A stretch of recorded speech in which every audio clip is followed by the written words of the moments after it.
Hello, today we will guide you through how to use GoCharting Fibonacci. To begin, open GoCharting and head to the Trading Hub. This is the main area where you can access the charting tools and start working with market analysis features. If you are new to the platform, this is a good place to get familiar with the layout before moving into the chart itself. Once you are in the Trading Hub, click on Launch GoCharting Free.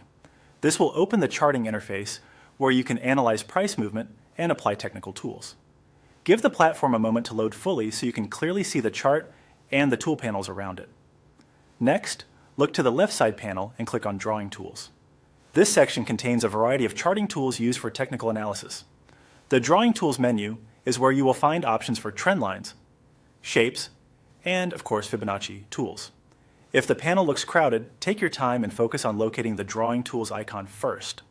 After opening the Drawing Tools, type Fibonacci Retracement into the search area and then click on it from the results. Using the search bar is usually the fastest way to find the exact tool you need, especially if there are many options listed in the menu. Once selected, your cursor will be ready to place the Fibonacci retracement directly on the chart. Now you can start dragging on your graph based on your preference.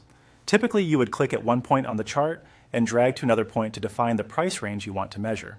As you do this, the Fibonacci levels will appear automatically. These levels can help you identify potential support and resistance zones, so it is worth placing the tool carefully for a clearer reading. If your first attempt does not look right, you can simply try again and adjust the placement until it matches the price move you want to analyze. Finally, if you want to modify the appearance or colors of the Fibonacci tool, click the Settings icon.